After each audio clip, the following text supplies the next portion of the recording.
Good morning students. आज हम फिर से हमारा वही चैप्टर लेंगे 11 chapter time and calendar. Student इसके पहले वीडियो में हमने देखा था मंथ्स ऑफ द ईयर, है ना। ठीक है, हमने ईयर में जितने मंथ्स होते हैं उसके बारे में मैंने आपको जानकारी दी थी। तो आज हम देखेंगे पेज नंबर 145 निकालना है आपको।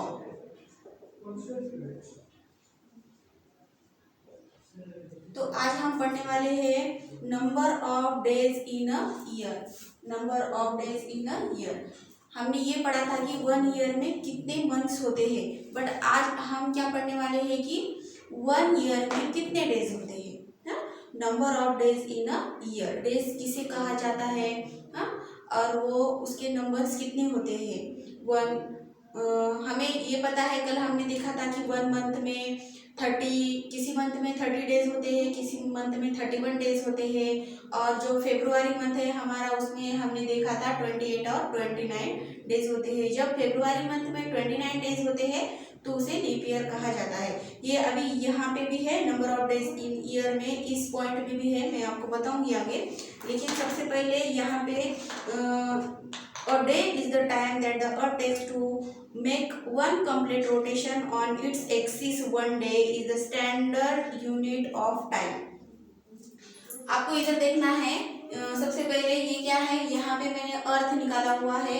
ये जो अर्थ है, अर्थ यू नो अर्थ, अर्थ मतलब पृथ्वी। हाँ, अर्थ का मतलब होता है पृथ्वी। हम कहाँ रह रहे हैं, पृथ्वी के ऊपर, बराबर है, पृथ्वी के ऊपर हम रह रहे हैं। ये हमारा है अर्थ। तो ये जो हमारा जो 1 डे होता है वो कैसे होता है। 1 डे जो पृथ्वी क्या करती है, घूमती है, मतलब उसमें क्या होता है, रोटेट होती है पृथ्वी। कैसे घूमती है, मतलब ऐसे खुद से, जैसा हम सर्कल, 1 सर्कल हम लेते हैं, 1 टर्न हम लेते हैं, वैसे ही पृथ्वी क्या करती है, खुद का एक 1 टर्न लेती है, तब क्या होता है, 1 डे होता है। ये बात आपको याद रखनी है। मतलब 1 डे, नाइट एंड डे मिलके क्या हो जाता है, 1 डे। 1 डे में कितने आवर्स होते हैं, 24 आवर्स का 1 डे होता है। तो ये 1 डे कैसे होता है, मतलब जो ये हमारी पृथ्वी है, ये जो हमारा अर्थ है, वो क्या करती है, खुद से एक राउंड मारती है। खुद से राउंड मारना मतलब क्या होना, 1 डे होता है। ये आपको समझ में आ गया। फिर इसके बाद यहाँ पे मैंने निकाला है, देखो ये आपको पता है, ये क्या है, सन है, ठीक है, सन। और ये जो मैंने निकाला हुआ है ये क्या है, अर्थ। यहाँ पे भी अर्थ है। ये जो जहां जहां मैंने अर्थ लिखा हुआ है ये क्या है, अर्थ है, मतलब पृथ्वी। ये हमारी पृथ्वी है। और ये सन है, सन मीन्स सूर्य, सूरज, ठीक है। ये हो गया हमारा सूरज और ये हो गया हमारा पृथ्वी। अब स्टूडेंट हमने तो ये जाना है कि 1 डे कैसे होता है, मतलब जब पृथ्वी, जब हमारी अर्थ खुद को एक राउंड लगाती है। फॉर एग्जाम्पल दिस इज, ये पेन है, ये मेरे पास पेन है, ओके, ये पेन है। अब इसको क्या करना है, एक खुद से एक राउंड देना है। ये क्या कर रही है, राउंड लगा रही है, एक राउंड लगा रही है, मतलब क्या कर रही है, ये पेन को मैं क्या कर रही हूँ, घुमा रही हूँ। इसी तरह से ये जब पृथ्वी जो अर्थ है वो खुद से राउंड मारती है, ऐसे खुद से जब राउंड मारती है तो उसे कहा जाता है 1 डे। अब हम बात करेंगे 1 ईयर की। अब 1 ईयर किसे कहा जाता है, अब यहाँ पे 1 ईयर बताया गया है। 1 year is a equivalent of about it takes 1 year for the earth to move around the sun. अब यहाँ पे 1 ईयर के लिए यहाँ पे क्या बताया गया है, यहाँ पे सन है, तो जो हमारी पृथ्वी है उसको सन के चारों ओर घूमना पड़ता है, 4 दिशाओं में सन के घूमना पड़ता है। ये हो गया यहाँ पे, यहाँ से शुरुआत हो गई है, ये हमारा अर्थ है। अब अर्थ क्या कर रही है, हमारे इस सन के राउंड में घूम रही है। वो कैसे घूम रही है, खुद को रोटेट करते हुए सूरज की ओर घूम रही है। कैसे घूम रही है, खुद को रोटेट करना, मतलब यहाँ पे खुद से एक राउंड मारना। तो यहाँ पे क्या हो जाता है, 1 डे हो जाता है। फिर उसके बाद थोड़ा सा घूमती है, अगेन यहाँ पे 1 राउंड मारना, उसके बाद थोड़ा सा घूमती है। ऐसा वो क्या कर रही है, चारों ओर, ये जो हमारी पृथ्वी है ये सूरज की ओर वो चारों ओर क्या कर रही है, राउंड मार रही है। तब क्या हो रहा है, हमारा 1 ईयर कंप्लीट हो रहा है, 1 ईयर कंप्लीट, ठीक है। समझ में आ गया बच्चों आपको। 1 डे कब होता है, जब पृथ्वी खुद से एक राउंड मारती है तब 1 डे होता है। और 1 ईयर कब होता है, जो ये हमारी अर्थ है जब वो सूरज की चारों ओर घूमती है तब क्या होता है, हमारा 1 ईयर कंप्लीट होता है। इसलिए मैंने आपको यहाँ पे समझने के लिए यहाँ पे निकाला है। ये सूरज, ये हमारी सूरज है, सन है, और ये हमारा अर्थ है। यहाँ से यहाँ पर घूमी है हमारी पृथ्वी, अगेन यहाँ से यहाँ, यहाँ से यहाँ, फिर जब अगेन यहाँ पे आ जाती है तो 1 ईयर कंप्लीट होता है। अब इस 1 ईयर में कितने डेज होते हैं, हमने मंथ तो देखे हैं कि 1 ईयर में 12 मंथ होते हैं, बराबर है। तो अब इस 1 ईयर में कितने डेज होते हैं, अब हमें क्या करना है, सीधा सीधा हमें यहाँ पे टोटल करना है। जैसे कि to find the number of days in a year, हमें पता है कल हमने टेबल्स में देखा था कल के वीडियो में कि जनवरी मंथ्स में कितने डेज होते हैं, फरवरी मंथ्स में कितने डेज होते हैं, मार्च महीने में कितने डेज होते हैं। That means January to December month में जितने भी डेज होते हैं वो सभी डेज का अगर आप इक्वल करते हो, है ना, मतलब उसका जब हम एडिशन करते हैं तो 1 ईयर में कितने डेज होते हैं इसका हमें क्या लगता है, कैलकुलेशन लग जाता है।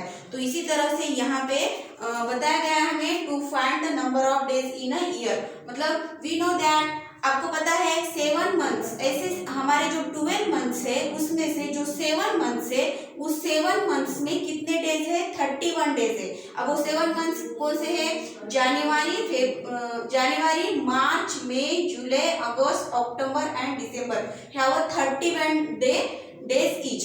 अब जो 7 मंथ्स है हमारे, उस 7 मंथ्स में 31 डेज है। अब वो कौन से मंथ है, यहाँ पे बताए गए हैं, जनवरी है, मार्च, May, July, August, October and दिसंबर, ये 7th मंथ में 31 डेज है। और हमने कल एक मेथड भी सीखा था जो कि हैंड्स को क्लोज करना है, और ये जो हमारा बोन्स का जो हमारे कोकल्स रहते हैं, वो जो ऊपर वाले हैं हमारे कोकल्स, उसे हम 31 डेज कहा था, और वो नीचे वाला जो गैप है हमारा उसको हम 30 डेज कहा था। और ये बात मैंने आपको कल बताई थी कि जो फरवरी मंथ है उसमें 28 एंड 29 डेज रहते हैं, ठीक है। फिर उसके बाद हम यहाँ पे हमारे पास ऐसे 4 मंथ्स है जहाँ पे उसमें कितने डेज है, 30 डेज है।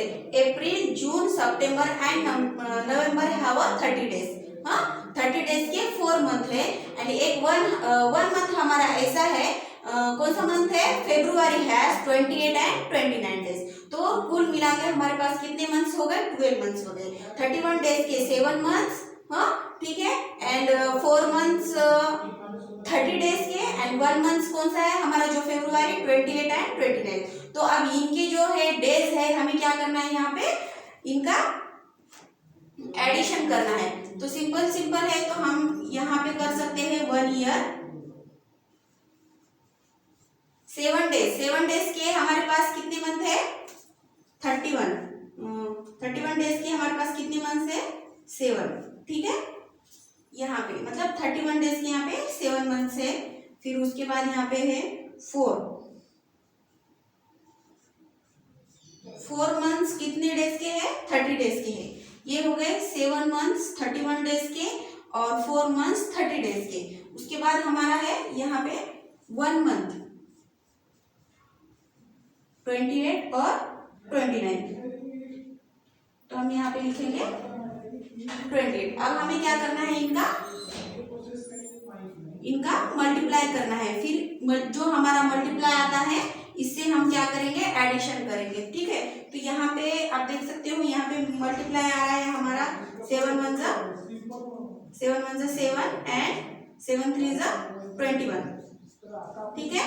यहाँ पे 4 इंटू 0 तो 0 आता है, 4 3 जा 12, अगेन यहाँ पे 28 है तो इसका मतलब क्या होता है 28, ये हो गए हमारे। तो अगर हम इनको इक्वल करेंगे 217, 120 एंड 28 को हम अगर इक्वल करेंगे तो इसका इक्वल आ जाता है हमारा 365 डेज। दैट मीन्स क्या होता है कि 1 ईयर में 365 डेज होते हैं। बट कभी कभी क्या होता है, जब फरवरी मंथ में 29 डेज होते हैं जिसे हम लीप ईयर कहते हैं, पता है ना लीप ईयर वो कितने साल को आता है, 4 साल के बाद लीप ईयर आता है। तो उस फरवरी मंथ में कितने डेज होते हैं, 29 डेज होते हैं। अगर हम इस 365 में अगर 1 अगर हम किए तो कितने हो जाते हैं 366। इसका मतलब क्या होता है, जब हमारा लीप ईयर होता है तो वो लीप ईयर में 1 ईयर में 366 डेज होते हैं, और नॉर्मली जब हमारा ईयर होता है जो लीप ईयर में ही होता है उस ईयर में हमारे पास 365 डेज होते हैं। ये बात आपको नहीं भूलिए। अब उसके बाद हम देखेंगे कि लीप ईयर के यहाँ पे कुछ ईयर दिए गए हैं, वो ईयर कौन से हैं मैं आपको यहाँ पर लिखकर बताऊंगी। देखो जो लीप ईयर है ये हमारे है लीप ईयर।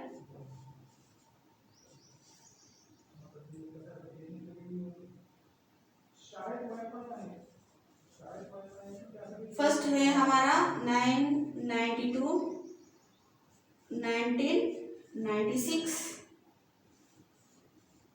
2000, 2004, 2008, 2012 एंड 2016। ठीक है, 2016 ये हो गए हमारे यहाँ पे कुछ लीप ईयर जो टेक्स्ट बुक में दिए हुए थे। ये लीप ईयर मैंने यहाँ पे लिखे हुए।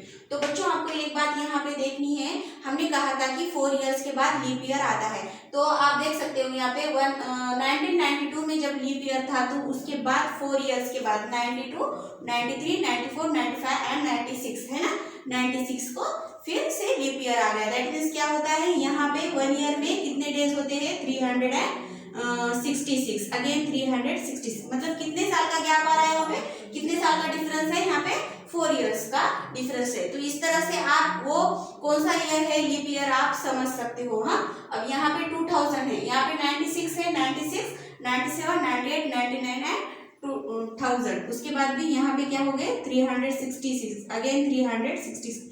ये जितने भी लीप ईयर है इसमें 1 ईयर में 366 डेज होते हैं। अब ये है 2016। अब 2016 का अब उसके बाद वाला कौन सा ईयर था होगा लीप ईयर आप निकाल सकते हो। यस, हमें क्या करना है, इसके बाद के 4 जो 4 इयर्स है वो 4 इयर्स हमें काउंट करना है, 16, 17, 18, 19 एंड 20, मतलब 2020। अभी हमारा कौन सा चल रहा है 2021। इसका मतलब क्या है, जो हमारा लास्ट ईयर था 2020 ये क्या था, लीप ईयर था।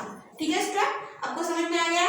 हाँ, अभी हमारा कौन सा ईयर चल रहा है 2021। फिर अब आने वाला हमारा लीप ईयर कौन सा है आप आसानी से निकाल सकते हैं। कैसे निकालना है, 2020 से आगे 4 इयर्स 2020, 21, 22, 23 एंड 24, 25, मतलब 2024 हमारा क्या होगा, ये लीप ईयर होगा। 21, 22, 23 एंड 24, इस तरह से आप 4 इयर्स का डिफरेंस रखकर वहाँ पे लीप ईयर निकाल सकते हैं। ये हो गए हमारे लीप ईयर के बारे में। अब तो फिर बच्चों आपको समझ में आ गया होगा कि 1 ईयर में 365 डेज होते हैं, और जब लीप ईयर होता है तो 1 ईयर में 366 डेज होते हैं। समझ में आ गया आपको। अब चलेंगे हम दूसरा, यहाँ पे बताया गया है कि 1 वीक है 7 डेज। ये हमने पहले भी पढ़ा था, 1 वीक है 7 डेज, मतलब 1 वीक में 7 डेज होते हैं। अब वो 7 डेज कौन से होते हैं, हमारा फर्स्ट डे कौन सा है, Monday, second day Tuesday, third day Wednesday, fourth day Thursday and fifth day Friday, six day Saturday and 7 day is Sunday. Sunday को क्या होता है, हमारे सभी ऑफिशियल वर्क क्या हो जाते हैं, वहाँ पे छुट्टी हो जाती है, मतलब संडे हमारा क्या है, हॉलीडे का डे है। ठीक है, तो इस तरह से यहाँ पे जो number of days in a year के बारे में जो भी मैंने आज आपको पढ़ाया, आई होप आपको अच्छी तरह से समझ में आ गया होगा। तो इसके आगे का जो भी पार्ट होगा मैं आपको अगले वीडियो में बताऊंगी, तब तक आपको स्टडी करना है। Thank you.